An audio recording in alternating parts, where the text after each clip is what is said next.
To better understand what's happening across Latin America, I spoke with Muni Jensen. She's a senior advisor with the Albright Stonebridge Group.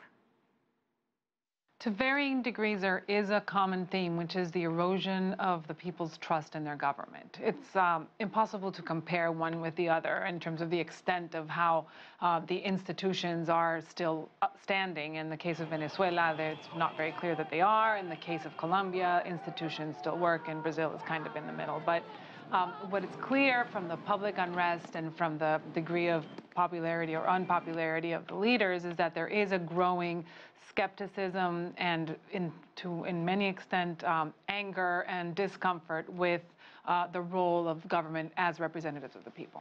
Are there any critical moments or tipping points that could sway things in either direction? For example, let's look at Venezuela.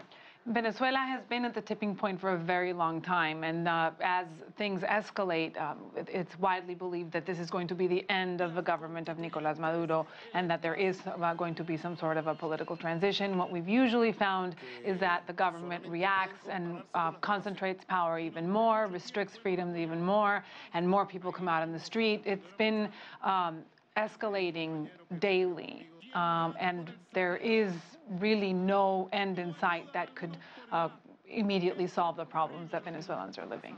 Let's look at Brazil. It is still feeling the fallout from Dilma Rousseff's ouster.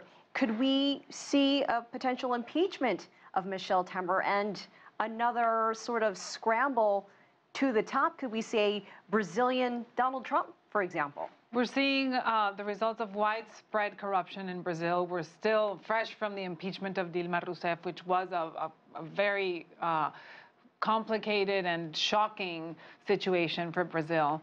And now we're talking about Temer. He has said very defiantly that he's not going to resign. The economy is just slowly starting to regroup after some time of a lot of unrest. And what is also clear is that because this is so widespread, even the very people who are investigating Temer and a lot of the members of Congress and a lot of the members of the opposing parties are all involved in this giant corruption probe. So it's hard to tell what's worse, if he stays in power or if he leaves and somebody else comes in.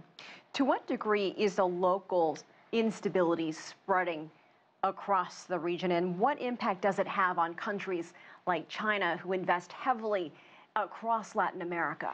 It seems that for several years, Latin America has been seen as a good destination for investment, as a place that's coming back from decades of dictatorship or political upheaval, and had become a more stable place to do business and a more stable place to to do politics. And Colombia has been an example for several years.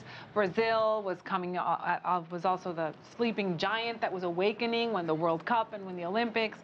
Chile, Peru. So these are countries that people were starting to look at as a region, as a good place to develop projects.